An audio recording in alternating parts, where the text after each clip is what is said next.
Hi అందరికి, అందరూ బాగున్నారా? ఈరోజు అమ్మ వెజిటేబుల్ పలావ్ చేస్తుంది. ఆ రెసిపీ వీడియో మీకు చూపిస్తాను. అమ్మ హాయ్ చెప్పు. హాయ్ అండి, అందరూ ఎలా ఉన్నారు? బాగున్నారా?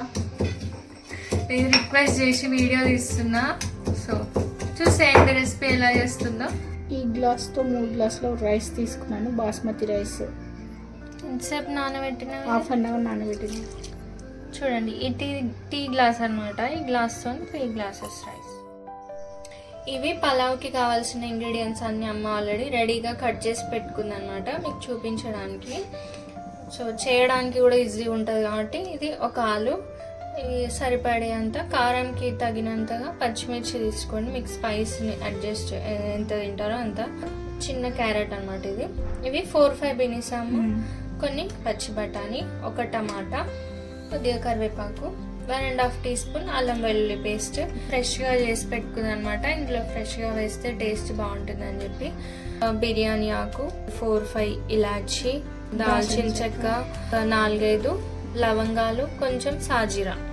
మీకు కావాలంటే ఆనియన్ కూడా వేసుకోవచ్చు, మేమైతే ఆనియన్ తినాం కాబట్టి వేసుకోవట్లేదు. పుదీనా, కొత్తిమీర కూడా అడిగేసి పెట్టుకుంది అనమాట రెడీగా. పలావ్కి సరిపడే అంత ఆయిల్ వేసుకోవాలి. అంటే ఇప్పుడు ఎలా చేసుకోవాలో చూసేయండి. ఫస్ట్ అయితే నూనె వేడైన తర్వాత పచ్చిమిర్చి వేసుకొని బిర్యానీ ఆకు, లవంగాలు, సాజీరా, యాలకులు ఇవన్నీ వేసుకొని ఫ్రై చేసుకోండి. ఇప్పుడు కొద్దిగా కరివేపాకు వేసుకోండి. ఇప్పుడు అవి వేగిన తర్వాత ఈ కట్ చేసి పెట్టుకున్న వెజ్జెస్ అన్నీ యాడ్ చేసుకోండి. క్యారెట్, బీన్స్, పచ్చి బఠానీ ఇవన్నీ యాడ్ చేసుకోండి. ఆలు కూడా ఇప్పుడే వేసేస్తుంది. ఇవన్నీ వేసుకొని మంచిగా ఫ్రై చేసుకొని కలుపుకొని 2 మినిట్స్ ఫ్రై అయిన తర్వాత ఇప్పుడు అల్లం వెల్లుల్లి పేస్ట్ వేసుకోవాలి.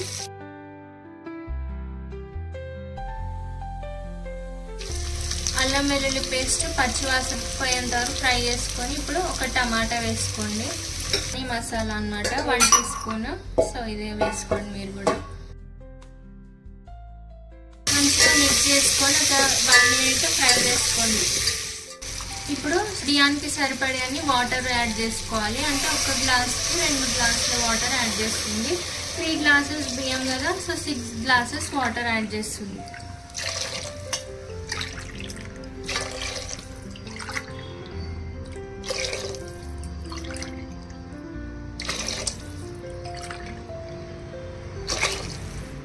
సరిపడేంత ఉప్పు వేసుకోండి. ఎంత అందాజ మమ్మీ? Tea spoon. ఒక గ్లాస్కి ఒక చిన్న స్పూన్, ఈ సైజ్ చూడండి స్పూన్. పుదీనా, కొత్తిమీర కూడా వేసేసుకోండి ఇందులోనే. హాఫ్ లెమన్ పిండుకోండి ఇందులో. ఇప్పుడు అదంతా కూడా రైస్ కుక్కర్లో వండుతున్నామని రైస్ కుక్కర్ గిన్నెలో ట్రాన్స్ఫర్ చేసేసింది. నీళ్ళు మసిలేటప్పుడు బియ్యం యాడ్ చేసుకోవాలి.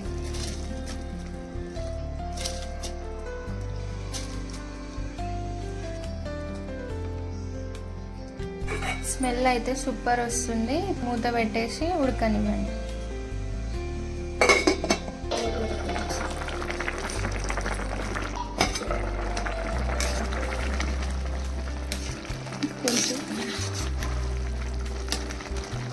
కొంచెం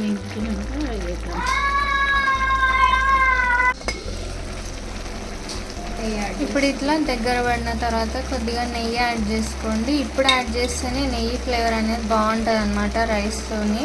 ఫస్ట్ నీళ్ళలో వేస్తే అంత ఫ్లేవర్ రాదనమాట. సో అన్నం కొద్దిగా దమ్ముకాయ ముందు ఇట్లా కొంచెం నెయ్యి వేసుకొని మూత పెట్టేసుకోండి. వావ్, చూసారా రెడీ అయిపోయింది వెజిటేబుల్ పలావ్.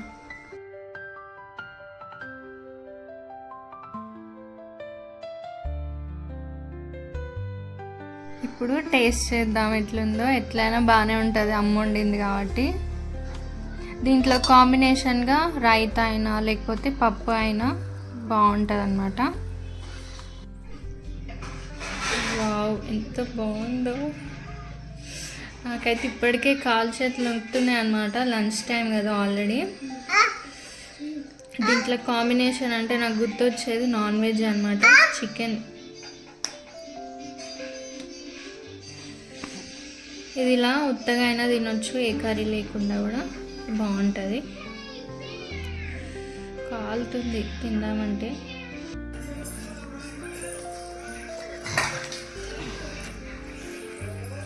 చాలా బాగుంది. మీరు కూడా ఈ విధంగా ట్రై చేయండి. బాగుంది. మీరు ఈ విధంగా వెజిటేబుల్ పలావ్ని ఒకసారి చేసుకోండి. చాలా బాగుంది టేస్ట్ అయితే. మీకు కూడా నచ్చుతుంది. మీ ఇంట్లో వాళ్ళకు కూడా వేసి పెట్టండి. అండ్ ఎలా వచ్చిందో కామెంట్స్లో చెప్పండి. వీడియో నచ్చితే లైక్ చేయండి అండ్ ప్లీజ్ డూ సబ్స్క్రైబ్.